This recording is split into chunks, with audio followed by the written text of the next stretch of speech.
کوئی بزرگ تھے، بڑے اللہ والے لوگ تھے جو ہر وقت اللہ اللہ کیا کرتے تھے، جب ان کا انتقال ہو گیا تو لوگوں نے عقیدت میں ان کے مجسمے بنا لیے، جیسے لوگ بناتے ہیں نا بڑی شخصیتوں کے۔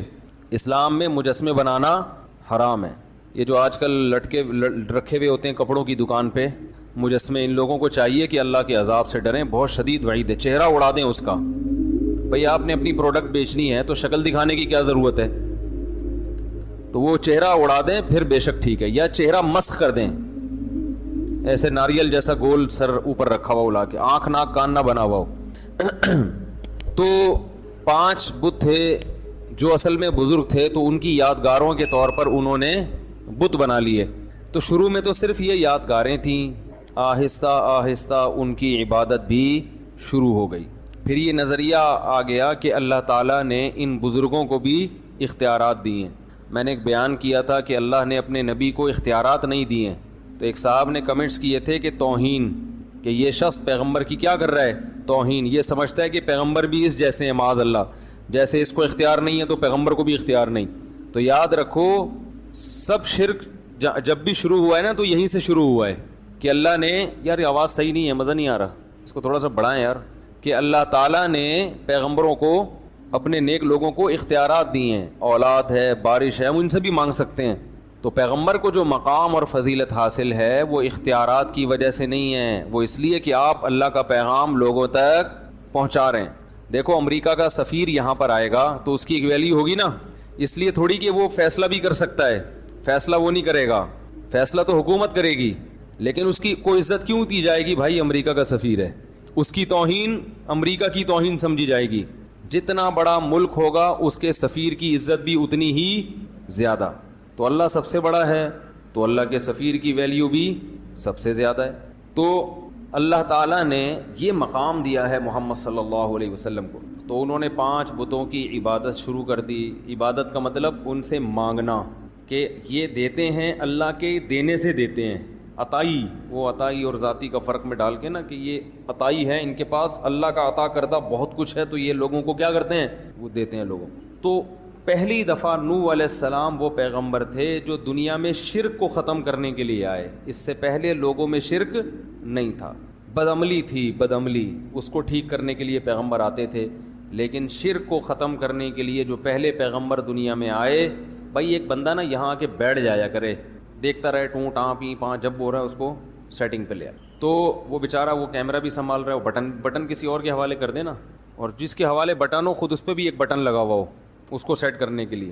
تو 5 جو حضرت نوح علیہ السلام آئے، اور قرآن کے مطابق 950 سال نوح علیہ السلام نے قوم کو دعوت دی۔ اس سے پتہ چلتا ہے کہ لوگ اپنی جو خاندانی پرمپرائیں ہیں ان کو چھوڑنے کے لیے تیار نہیں ہوتے، کہ ہمارے باپ دادا کا نظام، ہمارا کلچر اس کو قبول نہیں کرتا۔ ایکچولی معذرت کے ساتھ یہ جو میں شادیوں پہ رٹے لگاتا رہتا ہوں نا، اس کو بھی پتہ ہے آپ کیوں قبول نہیں کرتے، کہ ہمارا کلچر قبول نہیں کرتا۔ دلائل کی دنیا میں آپ کے پاس کوئی جواب نہیں ہے، طنز بھی کرتے ہیں، سب کچھ کرتے ہیں، لیکن بس کلچر قبول نہیں کرتا۔ تو ساری فساد کہاں سے آتا ہے؟ اچھائیاں بھی کلچر سے آتی ہیں لیکن برائیاں بھی کلچر سے آتی ہیں۔ تو ہمیں یہ دیکھنا چاہیے کہ جو کلچر کی اچھی چیزیں ہیں ان کو ایڈاپٹ کرنا چاہیے، جو بری چیزیں ہیں۔ اب دیکھو آج ایک ہندو لڑکی، پھر ماشاءاللہ میسج آیا، کسی نے مجھے، عثمان بھائی نے رابطہ کرایا کہ انڈیا میں ایک ہندو ہے، مسلمان ہوئی ہے گھر کے اندر، میں سمجھا تو کوئی آدمی ہے، تو میں نے بڑا اپریشیٹ کیا اس کو، واٹس ایپ پہ اس کو میسج بھیجے، وہ چھپ کے روزے رکھ رہا ہے، چھپ کے نمازیں پڑھ رہا ہے، سارا گھرانہ ہندو۔ بعد میں اس نے بتایا کہ میں لڑکی ہوں۔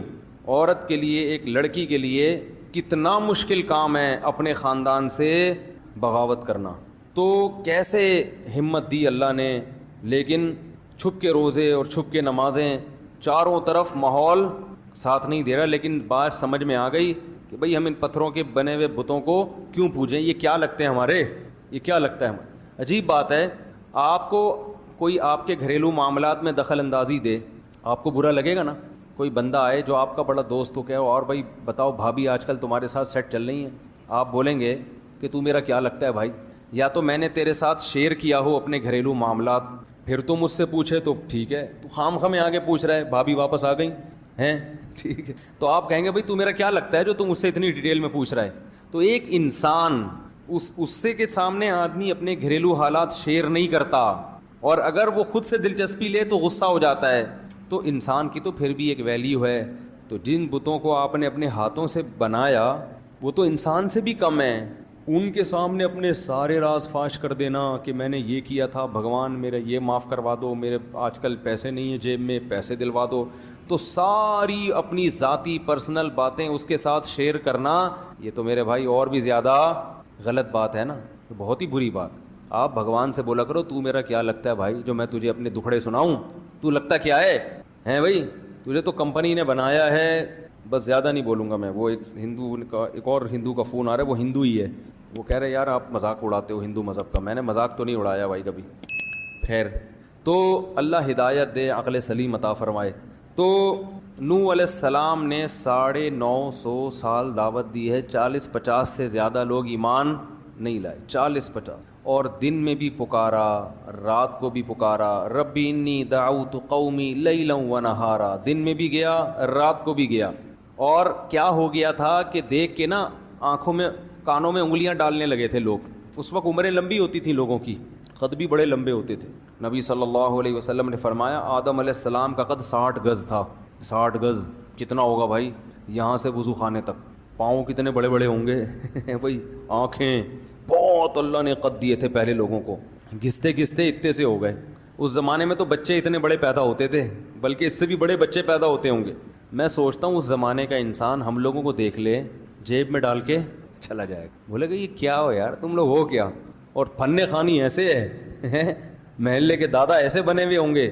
تو چونٹیاں ہیں ہم لوگ تو ان کے مقابلے میں. تو عمریں بھی لمبی تھیں اور قد بھی لمبے تھے. ہوتے ہوتے اتنے سے رہ گئے ہم لوگ. اب آگے پتہ نہیں کیا ہوگا. یہ اگر سب چائنیز بن گئے فیوچر میں جا کے تو پتہ نہیں کیا ہوگا. تو وہ چائنیز اتنے چھوٹے چھوٹے تھائی لینڈ کے لوگ نا، ہم لوگ جب تھائی لینڈ میں لفٹ میں سوار ہوتے تھے تو لفٹ پہ لکھا ہوتا تھا 10 آدمیوں کی جگہ ہے. تو ہم بھی 5 ہی آتے تھے کہ لفٹ کا سائرن بجنا شروع ہو جاتا تھا. ہم حیران ہوتے. آواز صاف آ رہی ہے آپ لوگوں کو؟ ہم حیران ہوتے کہ یار جگہ تو 10 آدمیوں کی ہے، 5 کے بعد ہی یہ سائرن بجنا شروع. تو ایک دن کسی نے بتایا یہ 5 تھائی لینڈ کے لوگوں کی ہے، انڈین پاکستانی کے 5 نہیں ہیں. وہ اتنے سے ہوتے ہیں نا تو ان کے حساب سے 5 آدمی رکھے ہوئے، 10 آدمی رکھے ہوئے انہوں نے. تو ہم لوگ والے 5 بھی کافی ہیں. تو اگر کوئی لاہور کا چلا گیا تو وہ 1-2 ہی کافی ہو جائے گا. تو نوح علیہ السلام نے دن میں بھی پکارا، رات کو بھی پکارا. ربی انی دعوت قومی لیلا ونہارا فلم یزدہم دعائی الا فرارا. نفرتیں کم ہونے کے بجائے بڑھتی گئیں، کیونکہ پیسے نہیں دے رہے تھے نا. آج درس قرآن کرو، اس کے بعد افطاری کی دعوت کرو تو دیکھو کتنے لوگ آئیں گے. چائے پلاؤ تو دیکھو کتنے. فری میں کرو نہیں آتے لوگ. ہر چیز میں لوگوں کو پیسہ چاہیے، کھانا پینا چاہیے. تو کیونکہ پیسے نہیں دے رہے تھے تو لوگوں کو آپ کی دعوت سمجھ میں نہیں آ رہی تھی. بالآخر ایک وقت آیا. اب میں تھوڑے سے وہ کلام پڑھ کے سناتا ہوں. اللہ تعبدوا الا اللہ. آواز گونج رہی ہے، مجھے سمجھ میں نہیں آ رہی، پتہ نہیں آپ لوگ کو کیسے. اس کو ذرا کنٹرول کریں بھائی آواز کو. نوح علیہ السلام نے کہا کہ اللہ کے سوا کسی کی عبادت مت کرو. غلامی صرف کس کی ہوگی؟ اللہ کی. دعا صرف کس سے مانگی جائے گی؟ اللہ سے. ان بزرگوں سے مت مانگو. انی اخاف علیکم عذاب یوم علیم. دردناک عذاب کا خطرہ ہے، دردناک عذاب کا. فقال الملأ الذین کفروا من قومہ. قوم کے بڑے بڑے لوگوں نے، سرداروں نے کہا، جو اپر لیول لوگ تھے نا، دولت مند وڈیرے، اس ٹائپ کے لوگوں نے کہا، ما نراک الا بشرا مثلنا. آپ تو ہماری طرح کے انسان ہو، آپ تو ہماری طرح کے انسان ہو. ہر پیغمبر کو یہ طعنہ ملا ہے کہ تم ہماری طرح کے انسان ہو. تو کبھی بھی اللہ نے اس کا جواب یہ نہیں دیا کہ ان سے کہہ دیں نہیں میں تمہاری طرح کا انسان نہیں ہوں، بلکہ مجھے کچھ الگ سے طاقتیں ملی ہیں. ایسا کبھی بھی نہیں. ہر پیغمبر نے کہا کہ ہم نے کب کہا کہ ہم انسان نہیں ہیں بھائی، اور ہم نے کب کہا کہ ہم یہ کچھ کر سکتے ہیں. ہماری دعوت کو فوکس کرو کہ ہم جو دعوت دے رہے ہیں وہ ٹھیک ہے یا نہیں ہے. یہ مت دیکھو کہ دعوت دینے والا انسان ہے یا فرشتہ ہے. بہت مشکل ہے بھائی. بات کو دیکھو کہ بات صحیح کر رہے ہیں کہ اس کو بھائی کہاں گئے وہ نہیں سیٹ ہوا. نہیں اتنی آواز گونج رہی ہے، میرے کان خراب ہو رہے ہیں. آواز آ رہی ہے نا؟ اب کچھ بہتر ہو گیا. تو دعوت کو دیکھو کہ دعوت صحیح ہے یا نہیں ہے. تو ما نراک الا بشرا مثلنا، کہ ہم سمجھتے ہیں کہ آپ ہماری طرح کے انسان، کھاتے ہو، پیتے ہو، بیمار بھی ہوتے ہو، دوا کی بھی ضرورت. اس سے ایک بات تو یہ پتہ چلی کہ لوگ یہ سمجھتے ہیں کہ بزرگ بننے کے لیے کوئی ٹیکنیکل قسم کی چیزیں ہونی چاہیے آپ کے پاس. نارمل آدمی بزرگ جب پیغمبر نہیں بن سکتا تو اب لوگ کہتے ہیں بزرگ بھی نہیں بن سکتا. سوئمنگ کرنے والا تو بزرگ ہو ہی نہیں سکتا, ہارس رائڈنگ کرنے والا, اور شادیوں والا تو سوال ہی پیدا نہیں ہوتا, شادیوں والا تو سوال ہی پیدا نہیں ہوتا. تو یہ سب چیزیں کیا بنا لی ہیں لوگوں نے, ٹماٹر خریدتے ہوئے پکڑا گیا بزرگ نہیں ہو سکتا, انڈے لا رہا ہے, گھر سے جھاڑ پڑ رہی ہے, میاں بیوی میں جھگڑا ہو رہا ہے, تو جھگڑا کیوں ہو گیا, یہ بزرگ ہیں ان کے ہاں تو جھگڑا نہیں ہوتا.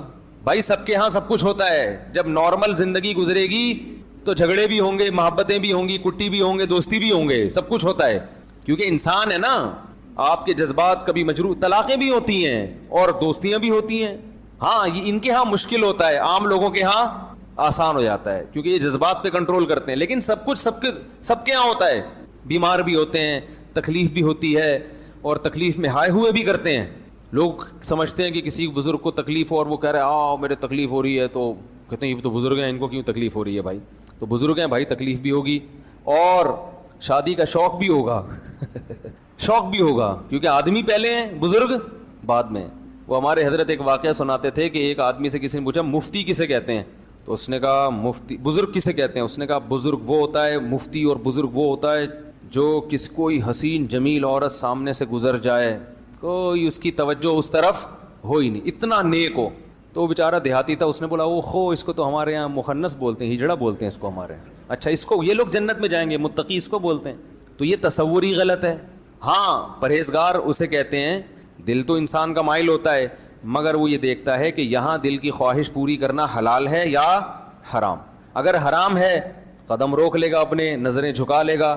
حلال ہے تو ظاہر ہے اللہ نے ایک چیز حلال قرار دی, لیکن رغبت ہی ختم ہو جائے تو یہ آدمی, متقی تو دور کی بات, یہ تو آدمی بھی, اس کو تو علاج کرانے کی ضرورت ہے. یہی حال عورت میں بھی ہے. عورت چاہے کتنی پرہیزگار ہو جائے, یہ میں اس لیے بہت اہمیت سے بیان کر رہا ہوں کہ آج والدین اپنی بچیوں کی احتیاط نہیں کرتے. وہ کہتے ہیں ہماری بچی تو بہت نیک ہے, لہذا اگر اس کا کوئی بوائے فرینڈ ہے یا اسکول میں یہ کو ایجوکیشن میں پڑھ رہی ہے یا اسے کوئی جوان قاری صاحب آ کے پڑھا کے چلے جاتے ہیں, ہمیں اپنی بچوں پہ پورا اعتماد ہے. ارے ہے تو لڑکی نا, وہ کوئی اور جنس تو نہیں بن گئی نا. اگر وہ لڑکی ہے, عورت ہے, تو اس کی مردوں کی طرف اٹریکشن ہوگی.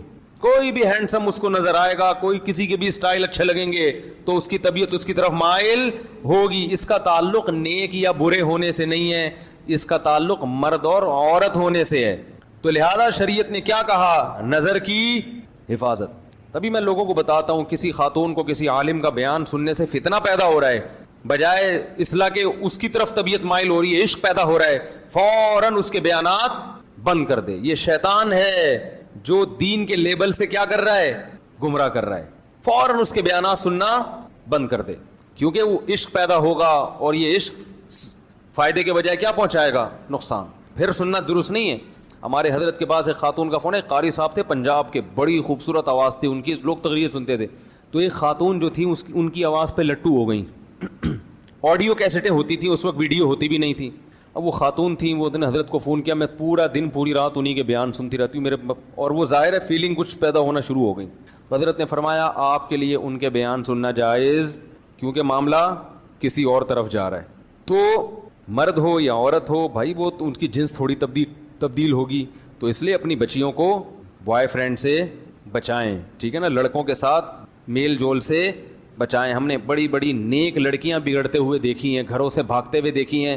ماں باپ اعتماد کرتے ہیں ہماری بچی ہمارا خون کبھی دھوکہ نہیں دے سکتا. اور بھائی وہ کیوں نہیں دے سکتا دھوکہ یار, جب اس پہ عشق چڑھے گا, آپ پہ چڑھ جائے تو پھر آپ اپنے میاں کو دھوکہ دے کے بھاگ جاؤ گی. ہاں یہ عشق ایسی خطرناک چیز ہے. تو بچی پہ, وہ تو جوان ہے, اس پہ تو عشق چڑھنے کا زیادہ خطرہ ہے اور وہ گھر سے بھاگنے کا خطرہ ہے. تو اپنے آپ کو بھی خود بچائیں ان فتنوں سے, اور اپنے گھر کی مستورات کو بھی بچائیں, ان کی خود نگرانی کریں. واٹس ایپ, فیس بک, ان کے جہاں فائدے ہیں وہاں نقصانات بھی بہت ہیں. نقصانات کی فہرست اگر ہم بیان کرنا شروع کریں تو آپ کانوں کو پکڑ لیں گے, ایسے ایسے گھر تباہ ہوئے ہیں ان چیزوں سے. تو ان کو کنٹرول میں رکھنا ضروری ہے. جوان بیٹی کو موبائل لے کے دینے کی ضرورت نہیں ہے, اور اگر دیا ہے کسی ضرورت سے تو اس کو چھپ کے بات نہ کرنے دیں. اسے بولیں بیٹا جب گھر میں موجود ہیں سب, تو نمبر سب کے سیو ہونے چاہیے, ان نون کال آپ کو ریسیو کرنے کی اجازت بولو نا بھائی نہیں ہے. یہ بچیوں کو بتا دیا جائے. سب کے نمبر سیو کر لو اور خام خواہ ایسا موقع دینا جس سے بدگمانی ہو، یہ درست نہیں ہے. تو یہ سب نگرانی ہوگی تو صالح معاشرہ وجود میں آئے گا. بے لگام چھوڑ دیا کہ ہم سب نیک ہیں تو شیطان کس لیے بنا ہے بھائی؟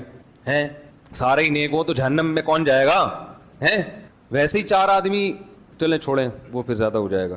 تو نوح علیہ الصلوۃ والسلام نے سمجھایا تو قوم کیا کہتی ہے؟ ما نراک. ہاں تو میں بتا رہا تھا پیغمبر بھی بشر ہوتے تھے. مالی ھذا الرسول یاکل الطعام ویمشی فی الاسواق. نبی کو پتہ ہے کیا تانے دیتے تھے مشرکین؟ یہ کیسا، یہ تو سید الانبیاء ہے، یہ تو تمام پیغمبروں کا سردار ہے. یاکل الطعام، یہ تو کھانا بھی کھاتا ہے.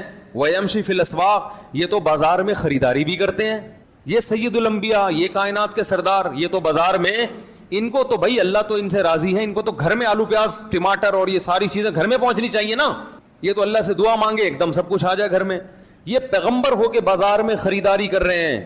لولا انزل الیہ کنز، آسمان سے خزانے کیوں نہیں اترتے ان کے اوپر؟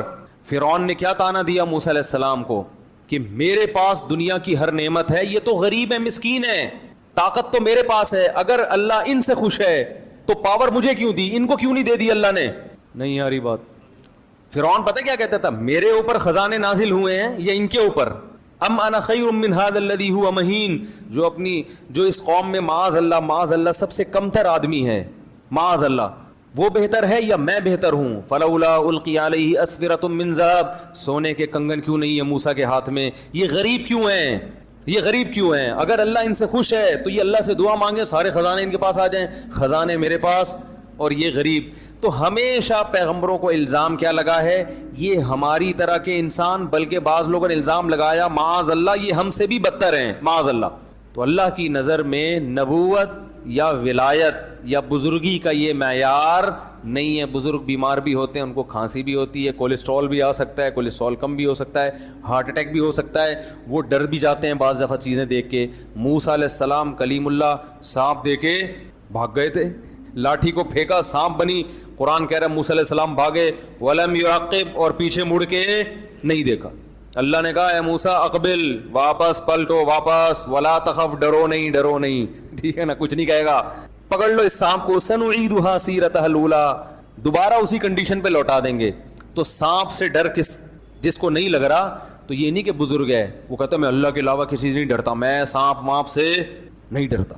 جو کہتے ہیں نا کہ جو اللہ سے ڈرتا ہے وہ کسی سے نہیں ڈرتا، اس کا ایک الگ مطلب ہے.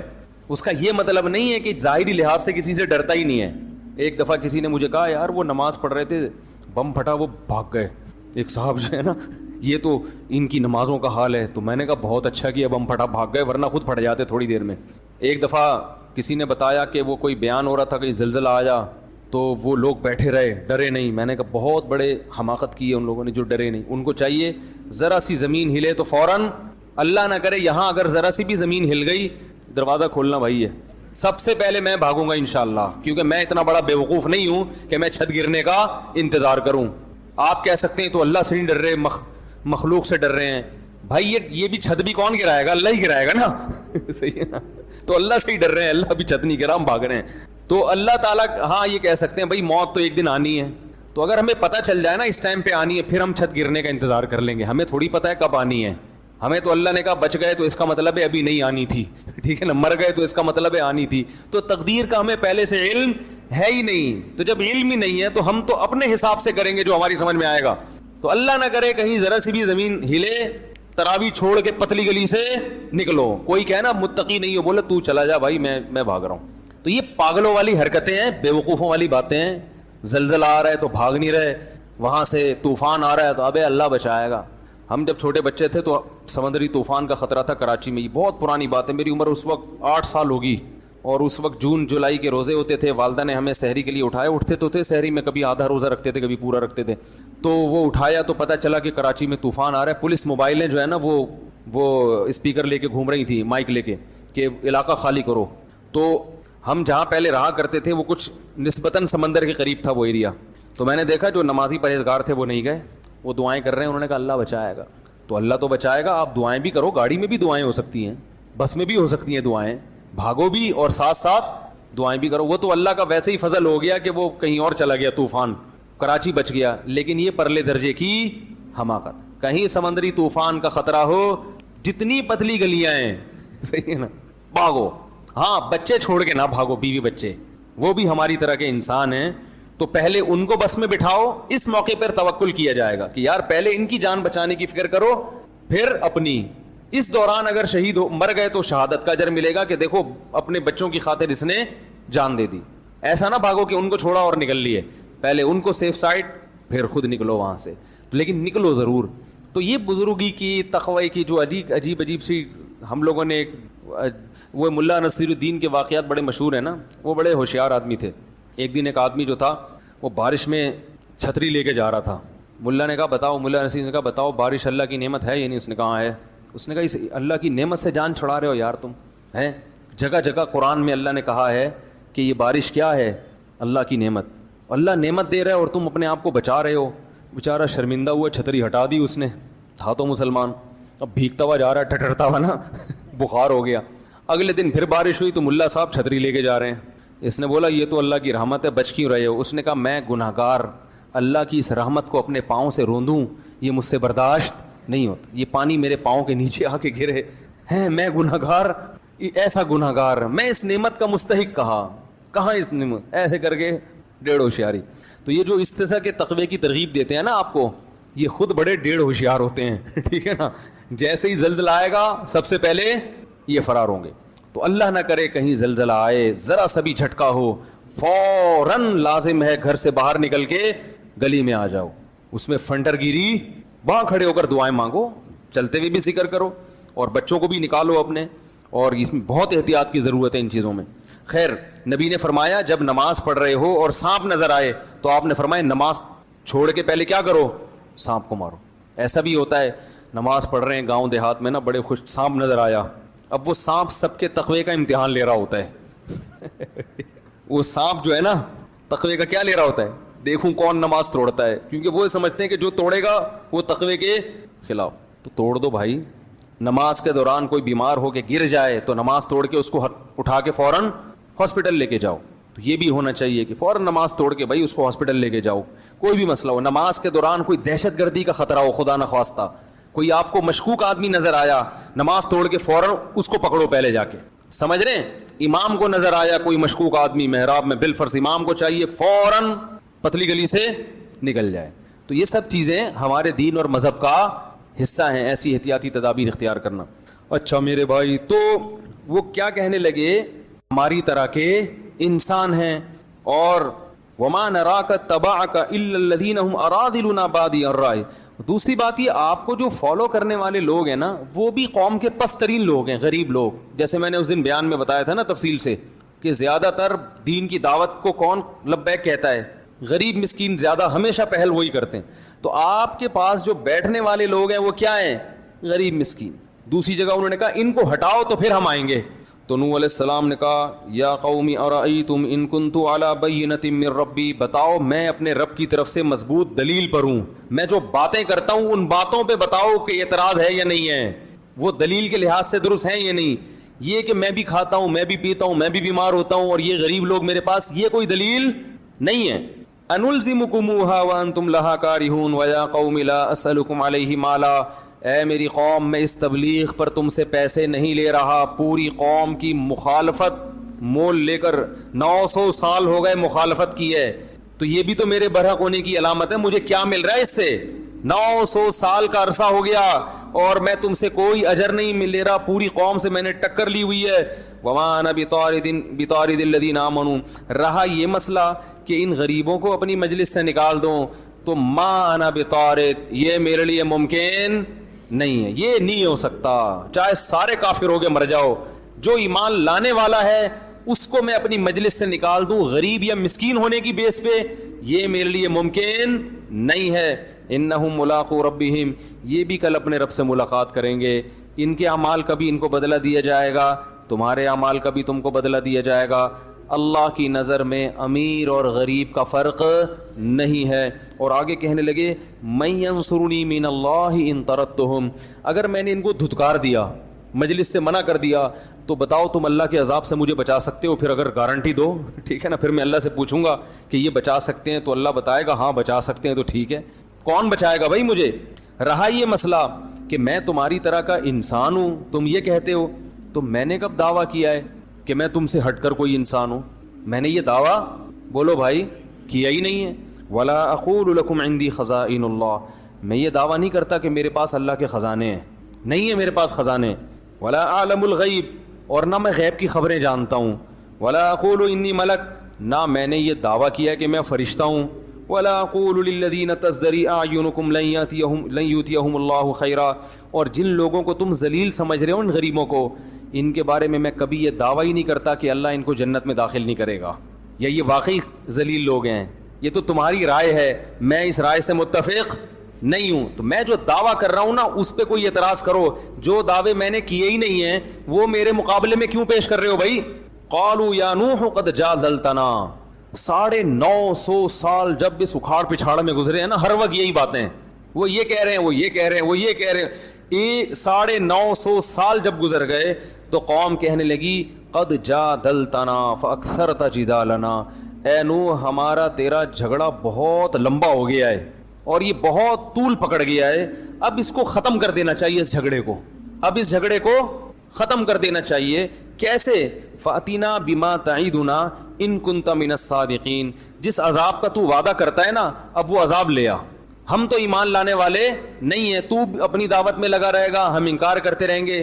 یعنی گویا بزبان حال یہ کہنا چاہ رہے ہیں کہ آپ کا بھی ٹائم ویسٹ ہو رہا ہے اور ہمارا بھی ٹائم ویسٹ. خام خواہ کی جنگ ہے جس کا نہ کوئی سر نہ کوئی پیر. تو اب ایسا کرو کہ آر یا پار، اگر تو عذاب لے آ تو سچا، تو نہیں لا سکا تو اس کا مطلب معاذ اللہ تو جھوٹا ہے. نوح علیہ السلام نے کیا کہا؟ انما یاتیکم بہ اللہ ان شاء، دیکھو اللہ اگر چاہے گا تو عذاب بھی آ جائے گا. وما انتم بمعجزین، لیکن جب آئے گا تو تم اللہ کو ہرا نہیں سکو گے. ولا ينفعکم نصحی ان اردت ان انصح لکم، اور افسوس کے ساتھ کہنے لگے میں نے تمہاری خیر خواہی چاہی تھی مگر تم اپنی خیر خواہی کو پسند نہیں کر رہے. ان کان اللہ یرید ان یغویکم، اللہ نے ہی اگر تمہیں ہلاک کرنے کا ارادہ کر لیا ہے تو میں بھلا کیا کر سکتا ہوں. وأوحی الی نوح، اللہ فرماتے ہیں اس کے بعد ہم نے نوح علیہ السلام کو وحی کی کہ انہ لن یؤمن من قومک الا من قد آمن، اے نوح جتنے لوگ ایمان لا چکے ہیں نا اس سے زیادہ مزید کوئی آدمی ایمان نہیں لائے گا. دیکھو عذاب ٹلا ہوا تھا اس لیے کہ اللہ کو پتا تھا کچھ لوگ اور بھی ہیں جو ایمان لائیں گے، ان کے ایمان لانے کا انتظار ہو رہا تھا. جب آخری شخص ایمان لایا ہے تو اللہ کے علم میں تھا کہ اب کوئی ایمان نہیں لائے گا. تو آپ دیکھو اللہ نے 950 سال تک اس آخری فرد کا بھی انتظار کیا ہے جس کے ایمان لانے کی امید ہے. اس سے پتہ چلتا ہے کہ اللہ کی نظر میں ایمان کی کتنی بڑی ویلیو ہے. یہ جو آج غیر مسلمین مسلمانوں کو تانے دیتے ہیں نا، تم ترقی میں پیچھے، لوڈ شیڈنگ، IMF کے قرضے، کرپٹ حکمران، تم تھرڈ تیسری دنیا کے گرے پڑے نیچ لوگ، یہ ہم نیچ ہیں جس کی وجہ سے اللہ نے اس دنیا کو باقی رکھا ہوا ہے کیونکہ اللہ کا نام لیتے ہیں. حدیث میں آتا ہے جس دن جب تک ایک شخص بھی اللہ کا نام لیتا رہے گا اللہ اس کائنات کو تباہ نہیں کرے گا. جس دن وہ آخری شخص دنیا سے گیا جو اللہ اللہ کیا کرتا تھا، اللہ ان سائنسدانوں کی ترقی اور یہ IMF کی معیشت اور ان کے قرضے اور ان کی آسمان سے باتیں کرتی ہوئی ترقی کو خاطر میں نہیں لائے گا، ایک دم اس کائنات کو تباہ کر دے گا. کیونکہ اللہ نے یہ بنائی ہے اپنے لیے. تو جب اللہ کو ماننے والے ہی نہیں بچیں گے تو اللہ بتا دے گا یہ تم اس کائنات کے بادشاہ تم نہیں ہو. بڑی قدر ہے اللہ کے ہاں کس کی؟ ایمان والوں کی. اس لیے میں کہتا ہوں جو لوگ یورپ اور مغرب جا کے کافروں میں رہ کے ایمان سے دستبردار ہو جاتے ہیں وہ اپنا بہت بڑا خسارہ کر رہے ہیں. قرآن میں جگہ جگہ اللہ نے کہا لا یغررک تقلب الذین کفروا فی البلاد، غیر مسلموں کی ترقی دیکھ کر متاثر مت ہو. ایک جگہ تھوڑی ہے قرآن میں، جگہ جگہ ہے لا یغررک، یہ چیز تمہیں دھوکے میں نہ ڈال دے. ہمیشہ اسی چیز نے لوگوں کو دھوکے میں ڈالا ہے. فرعون کے مقابلے میں موسیٰ کے ماننے والے کم کیوں تھے؟ ترقی کس کے پاس تھی؟ فرعون کی. حکومت کس کے پاس تھی؟ پالیسیاں کون بناتا تھا؟ فرعون. لوگ کہتے تھے یار یہ تو اپنی جان بچاتے پھر رہے ہیں. پاور کس کے پاس ہے؟ فرعون کے. تو زیادہ پلڑا کس کی طرف تھا؟ فرعون. قارون کے ماننے والے بولو نا زیادہ. اسی طرح آج بھی یہی ہے دنیا میں ہمیشہ. اور اللہ نے کیا فرمایا ایک اور جگہ پہ سورہ زخرف میں فرمایا کہ اگر ہمیں یہ خطرہ نہ ہوتا کہ ایمان والے سارے ہی کافر نہ ہو جائیں تو ہم کافروں کو اس سے بھی زیادہ نوازتے جتنا ہم نے اب نوازا ہوا ہے. وَلَوْلَا أَن يَكُونَ النَّاسُ أُمَّةً وَاحِدَةً سورہ زخرف دیکھیں کہ اگر یہ خطرہ نہ ہوتا کہ یہ جتنے مسلمان ہیں سارے کافر ہو جائیں گے, یعنی بڑی آزمائش میں پڑ جائیں گے, تو پھر ہم کیا کرتے ہیں لَجَعَلْنَا لِمَن يَكْفُرُ بِالرَّحْمَٰنِ جو لوگ رحمان کا انکار کرتے ہیں, اللہ کو نہیں مانتے, اللہ کی نہیں مانتے, تو ہم کیا کرتے لِبُيُوتِهِمْ سُقُفًا مِّن فِضَّةٍ ان کے گھروں کی چھتیں چاندی کی ہوتی, لِبُيُوتِهِمْ سُقُفًا مِّن فِضَّةٍ وَمَعَارِجَ عَلَيْهَا يَظْهَرُونَ ان کے گھروں کی سیڑھیاں چاندی کی ہوتی, وَزُخْرُفًا کسی کی چاندی کی اور کسی کی سونے کی ہوتی, اور کیا لِبُيُوتِهِمْ سُقُفًا مِّن فِضَّةٍ وَمَعَارِجَ عَلَيْهَا يَظْهَرُونَ وَلِبُيُوتِهِمْ أَبْوَابًا ان کے گھروں کے دروازے سونے اور چاندی کے ہوتے. اتنی دولت دیتے مگر پھر آزمائش مسلمانوں کے لیے, اور پھر تو اور نیک لوگوں کو تانے ملتے, ابے تمہارے پاس ہے کیا, ابے تمہارے تو پلاسٹک کے لوٹے تمہارے ٹوٹے ہوئے ہوتے ہیں, تمہارے یہاں تو پانی کا انتظام نہیں ہے, اگر یہ اسلام برحق دین ہوتا تو مسلمان اتنا دنیا میں پٹتے کیوں, ساری ترقی تو وہ لے گئے, تم کیا کر رہے ہو. اتنے تانے ملتے کہ یہ جو تھوڑے بہت لوڈ شیڈنگ کے ستائے ہوئے لوگ اور کرپٹ حکمرانوں کے ستائے ہوئے لوگ یہ اور زیادہ ایمان سے دور ہو جاتے. تو اللہ کرواتے ہیں کہ ابھی اتنا نہیں دیا جتنا ہم دینا چاہتے تھے. وجہ کیا ہے کہ ان کے لیے آخرت میں کچھ بھی نہیں ہے, کیونکہ اللہ کو نہیں مانتے, آخرت میں کچھ نہیں ہے ان کے لیے. اس کی مثال بالکل ایسے ہے کہ ایک باپ کے دو بیٹے ہوں, ایک فرما بردار اور ایک نافرمان.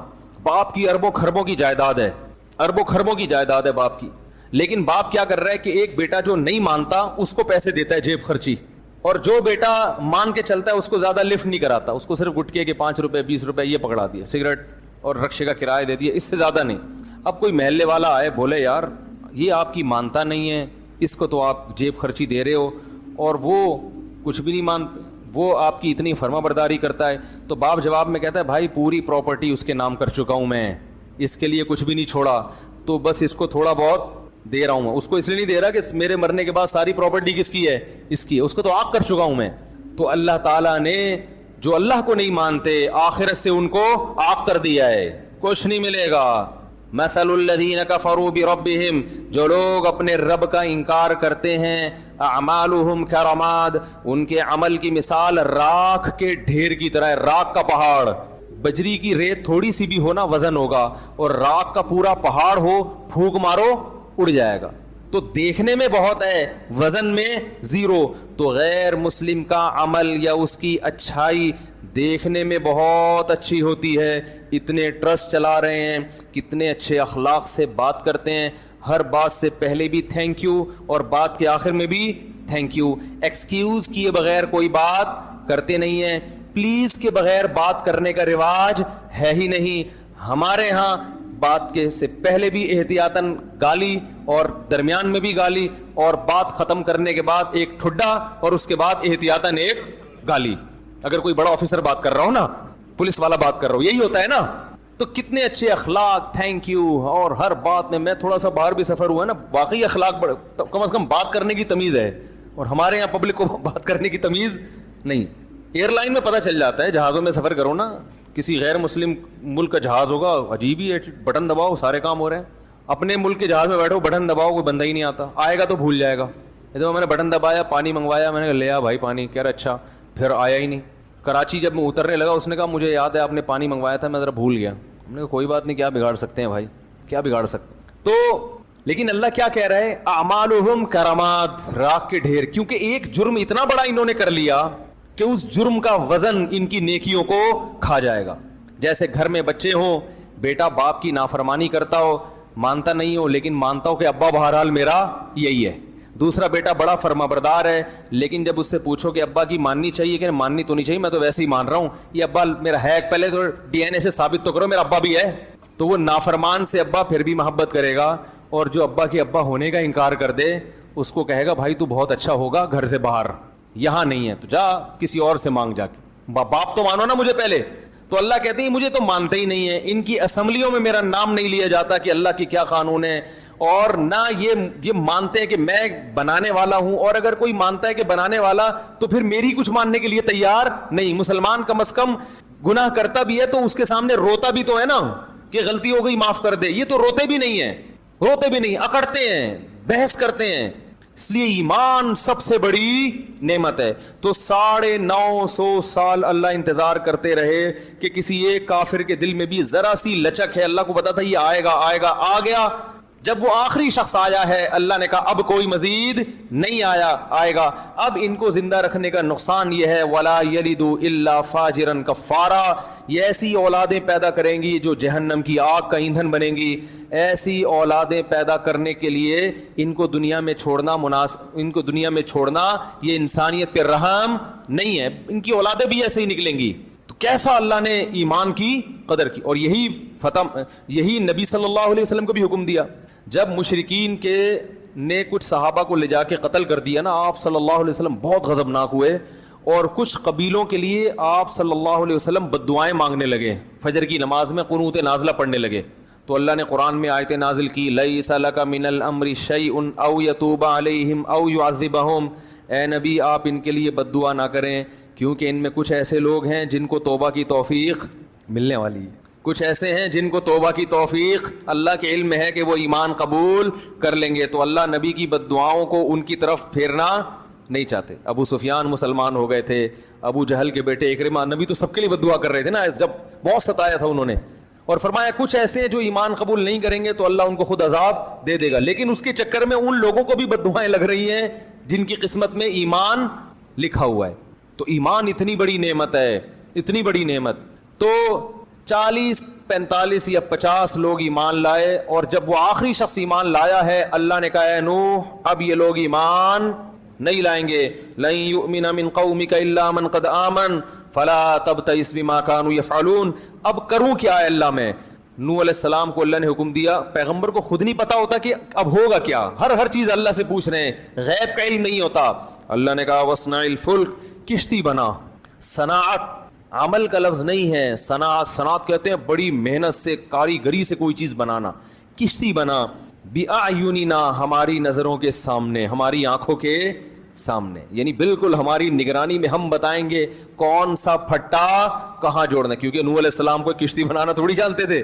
ہم بتائیں گے کون سی کیل کہاں ٹھوکنی ہے, کتنا بڑا پھٹا لانا ہے, اس کا سائز کتنا ہوگا, کیونکہ ہمیں پتا ہے کہ کیسا پانی آنے والا ہے.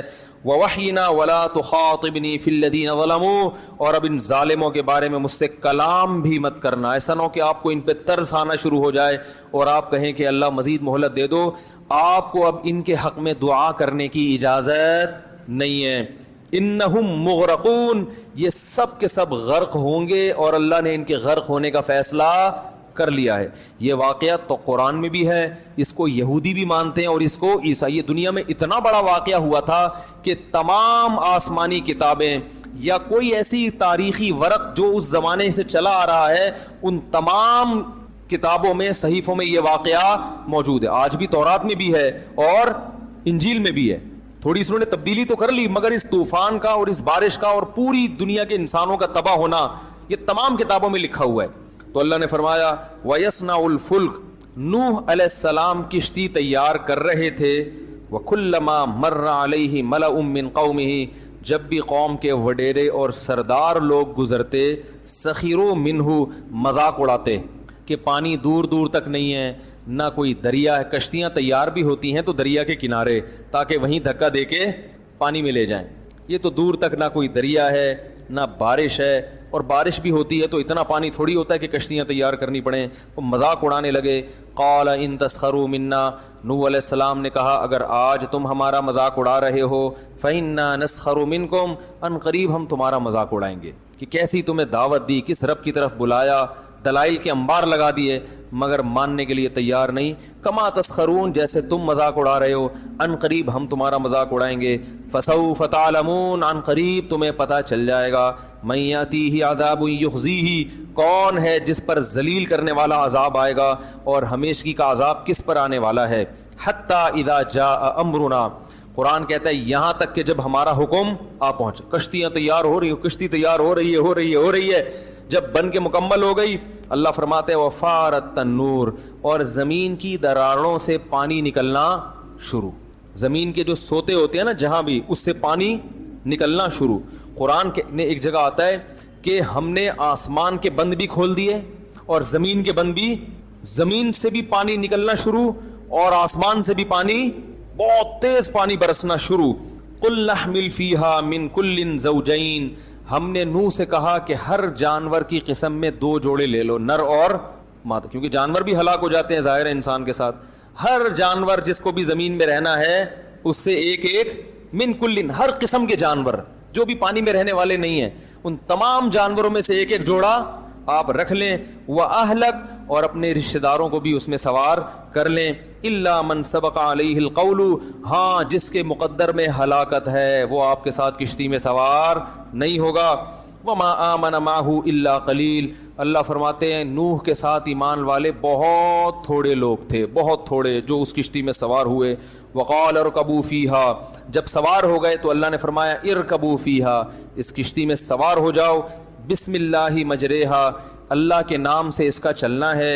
ومرساہا، اور اللہ کے نام سے اس کا ٹھہرنا ہے. کشتی میں سوار ہونے کی دعا بھی یہی ہے کہ اللہ کے نام سے چلے گی اور اللہ کے نام سے ٹھہرے گی. ان ربی لغفور الرحیم، اور یہ کہو کہ میرا رب بہت مغفرت کرنے والا اور اپنے بندوں پر بہت رحم کرنے والا ہے. وہی تجری بہم فی موج، اللہ فرماتے ہیں وہ کشتی ایک موج کی طرح چل رہی تھی. جیسے سمندر کی لہریں اوپر نیچے ہوتی ہیں تو کشتی بھی ایسے ہو رہی تھی. اتنا طوفان آیا. کل جبال، پہاڑ کی طرح پانی کے اندر، ایسے جیسے بہت بڑا پہاڑ ہچکولے کھا رہا ہو، ایسے چل رہی تھی. اس موقع پر نوح علیہ السلام نے اپنے بیٹے کو پکارا. وکان فی مازل، وہ ایک کنارے پہ کھڑا ہوا یہ منظر دیکھ رہا تھا. یا بنی ارکم معنا، اے میرے پیارے بیٹے. بنیا کہتے ہیں پیارے، جب محبت سے بلانا ہوتا ہے نا، اے میرے پیارے بیٹے ارکم معنا، میرے ساتھ کشتی میں ہمارے ساتھ سوار ہو جا. ولا تکم مع الکافرین، اور کافروں میں مت ہو، کلمہ پڑھ لے اور آ جا کشتی میں. قالا، تو کہنے لگا سآوی الی جبل، میں ایک پہاڑ پہ چڑھ جاؤں گا. یعصمنی من الماء، وہ پہاڑ مجھے پانی سے بچا لے گا. جب انسان کی خواہشات سے آنکھیں اندھی ہوتی ہیں نا تو یہ حال ہوتا ہے اس کا. یہ واقعات ہیں، مگر ان واقعات کو سن کر ہمیں اپنے گریبان میں جھانکنا چاہیے کہ ہمارے دل بھی ایسے سخت ہو چکے ہیں. اس نے کہا مجھے پہاڑ بچائے گا. نوح علیہ السلام نے کہا لا عاصم اليوم من امر اللہ الا من رحم، دیکھ آج جس پر اللہ رحم کرے گا نا وہی بچے گا. اپنی طاقت سے، وسائل اور اسباب سے کوئی بھی نہیں بچ سکتا. یہ بات ابھی ہو رہی ہے. قرآن کہہ رہا ہے وحال بینہم الموج، باپ اور بیٹے کے درمیان ایک لہر حائل ہوئی ہے. فکان من المغرقین، اور نوح علیہ السلام کے بیٹے کو لے کر اس نے پانی میں غرق کر دیا. قرآن میں دوسری جگہ آتا ہے اغرقوا فادخلوا نارا، پوری قوم غرق ہوئی اور آگ میں داخل. یہ قبر کا عذاب ہے. اس سے یہ بھی پتہ چلتا ہے کہ قبر کے عذاب کے لیے قبر میں دفن ہونا ضروری. لوگ کہتے ہیں نا قبر میں دفن نہیں ہوں گے تو کہاں سے عذاب ہوگا. تو اللہ کہہ رہا ہے سمندر پانی میں غرق ہوئے اور داخل کہاں ہوئے؟ آگ میں. آپ ایئر کنڈیشن کمرے میں سو رہے ہو اور خواب میں آگ میں جل سکتے ہو کہ نہیں جل سکتے؟ تو خواب کی مثال بھی، برزخ کی مثال بھی خواب کی طرح ہے. تو برزخ جب پانی میں مرتا ہے نا انسان تو کسی اور جہاں میں پہنچ جاتا ہے، وہاں آگ بھی ہے اور جنت کا باغ بھی ہے وہاں پہ. جب وہ بیٹا بھی ہلاک ہوا تو سب ہلاک ہو گئے. قیل یا ارض ابلعی ماءکی، اللہ فرماتے ہیں ہم نے زمین کو کہا اے زمین اپنے پانی کو نگل لے. کیا عجیب بلاغت ہے. یہ نہیں کہا کہ جذب کر لے، یہ قرآن نگلنے کے لفظ سے بتا رہا ہے کہ اتنا پانی تھا کہ اگر جذب ہونا شروع ہوتا تو صدیاں گزر جاتی، بہت وقت گزر جاتا، وہ پانی ختم نہ ہوتا. اللہ کہہ رہے ہیں نگل.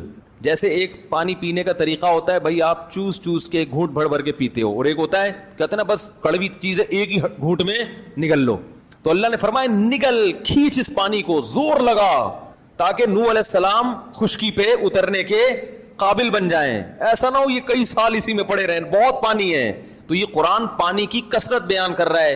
ابلعی ماءکی، نگلنا شروع کر اس پانی کو، گھونٹ بھر بھر کے اپنے اندر کھینچنا شروع کر. ویا سماء اقلعی، اور اے آسمان اس پانی کو اکھاڑ دے. اکھاڑنے کا لفظ، پانی آسمان پہ چپکا ہوا تھوڑی ہوتا ہے جو اکھڑے، وہ تو بادلوں میں ہوتا ہے. یہ بھی بلاغت ہے کہ جیسے شیٹرنگ ہو نا، اور وہ جب مکمل ہو جائے تو ایک ایک پھٹے کو اکھاڑا جاتا ہے، وہ اتنی مضبوطی سے چھت سے چپکا ہوا ہوتا ہے کہ اس کو اکھاڑا جاتا ہے. تو اللہ فرماتے ہیں اتنی کثرت سے پانی تھا کہ اگر ہم آسمان کو حکم دیتے نا کہ تھم جا تو تھمتے تھمتے بھی کئی سال لگا دیتا. ہم نے کہا اکھاڑ کے اپنا کنیکشن پانی سے منقطع کر دے، اکھاڑ دے اس کو، طاقت اور قوت کے ساتھ اس کو دھکیل کے ختم کر دے، کیونکہ بہت وقت لگے گا، اتنا پانی برس رہا تھا. یہ سب بلاغت ہے، بلاغت بات کو سمجھانے کے لیے کہ پانی کی کثرت کتنی زیادہ تھی. وَيَا سَمَاءُ وَاقْلِعِي وَغِيضَ الْمَاءُ، اللہ فرماتے ہیں اس طرح سے ہم نے پانی کو خشک کر دیا. وَقُضِيَ الْأَمْرُ، اور جو کام اللہ نے جس کا فیصلہ کیا تھا وہ فیصلہ اللہ نے چکا دیا. وَاسْتَوَتْ عَلَى الْجُودِي، اور جودی ایک پہاڑ تھا جہاں نوح علیہ السلام کی کشتی ٹھہر گئی. وَقِيلَ بُعْدًا لِلْقَوْمِ الظَّالِمِينَ، اور اللہ کی طرف سے کہا گیا لعنت ہو ان ظالموں پر.